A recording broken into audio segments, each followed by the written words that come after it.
गजा पर फ़िज़ाई हमलों में 45 फ़लस्तीनी शहीद होने के बाद इजरायली फ़ौज ने दोबारा जंग बंदी पर अमल दरामद का ऐलान किया है। अमरीकी नायब सदर JD वैंस के खसूसी नुमाइंदे स्टीव विट्फ और जैड किश्नर इसराइल रवाना हो गए। जैड किश्नर ने कहा कि हमास अपने वादों पर अमल कर रही है। गजा जंग बंदी मुआहदा 100% कामयाब होगा, हम इसकी नाकामी बर्दाश्त नहीं कर सकते। दूसरी जानिब खलील उल हैया की क़यादत में हमास का वफ्द काहिरा पहुँच गया, जहाँ जंग बंदी पर अमल दरामद के अमूर पर बातचीत हो रही है। सऊदी वलीअहद मोहम्मद बिन सलमान और फ्रांसीसी सदर एमेनुअल मैक्रोन ने भी टेलीफोन पर गाजा की ताज़ा सूरत हाल और जंग के खात्मे के लिए जारी कोशिशों पर गुफ्तगू की। अमरीकी सदर डोनाल्ड ट्रंप ने कहा है कि अगर भारत ने रूसी तेल की खरीदारी बंद न की तो इस पर भारी टैरिफ आयद रहेंगे। उन्होंने बताया कि नरेंद्र मोदी ने वादा किया था कि भारत रूसी तेल नहीं खरीदेगा। अब फैसला भारत को खुद करना होगा, बसूरत दीगर इस पर मजीद दबाव बढ़ेगा। ट्रंप ने मजीद कहा कि चीन के लिए कुछ टैरिफ कम किए जा सकते हैं, लेकिन वो चाहते हैं कि बीजिंग अमेरिका के साथ नायाब मादियात के खेल में शरीक ना हो। उनका कहना था कि अगर यूक्रेन दोनबास का इलाका रूस के हवाले कर दे तो ये कोई नई बात नहीं होगी, जबकि गजा में जंग बंदी अब भी बरकरार है। वफाकी वज़ीर दाखिला मोहसिन नकवी से गवर्नर खैबर पख्तूनख्वा फैसल करीम कुंडी ने मुलाकात की। मुलाकात में सूबे में अमन व अमान की सूरत हाल और हालिया दहशतगर्दी के वाक़यात पर तफसीली तबादला ख्याल किया गया।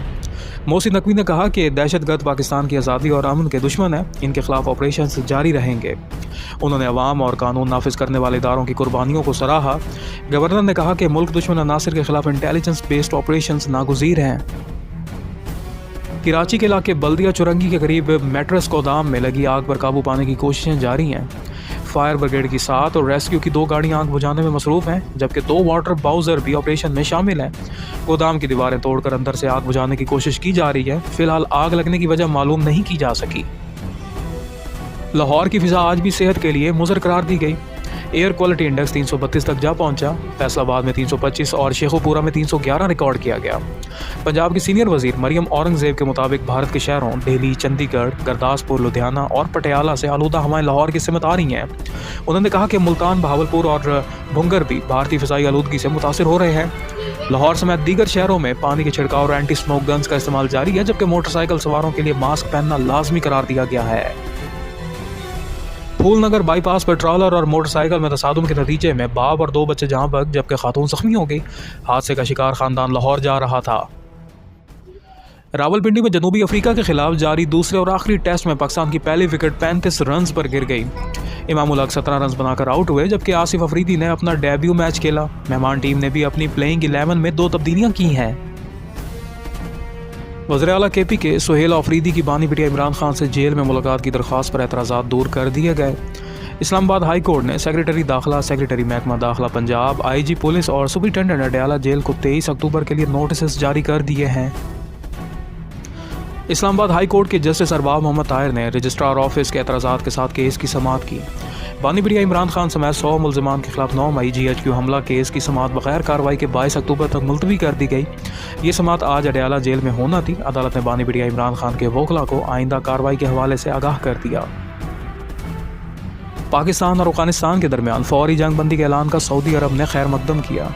सऊदी वजारत खारजा के मुताबिक ये इकदाम दोनों ममालिक की सरहदों पर कशीदगी ख़त्म करने का बाइस बनेगा। सऊदी अरब ने इस सिलसिले में कतर और तुर्की के किरदार को भी सराहा।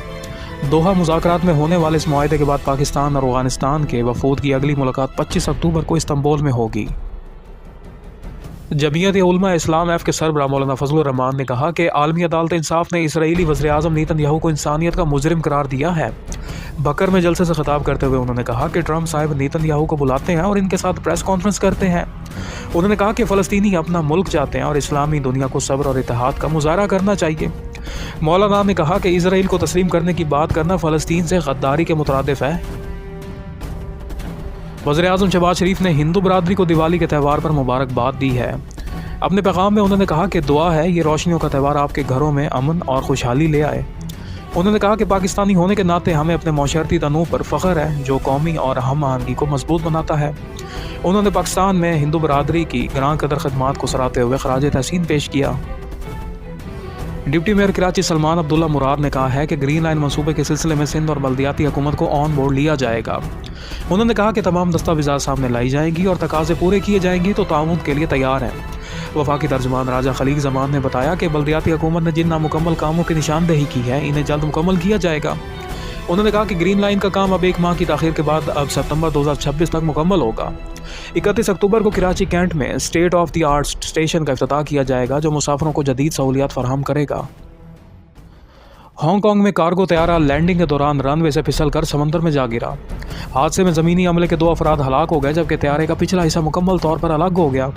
तैयारे के अगले हिस्से को भी शदीद नुकसान पहुंचा। रनवे को आर्जी तौर पर बंद कर दिया गया है और हादसे की तहकीकात जारी हैं। पाकिस्तान के नौजवान स्क्वाश प्लेयर अशरफ इरफान ने अपने कैरियर का पहला PSA वर्ल्ड टूर टाइटल जीत लिया। उन्होंने वैंकूवर में अपना स्क्वाश के फाइनल में इंग्लैंड के सैम टॉड को 0 के मुकाबले में 3 से शिकस्त दी। ये कामयाबी अशरफ इरफान के लिए बैनुल अक़वामी सतह पर एक नुमायां संग मील साबित हुई है।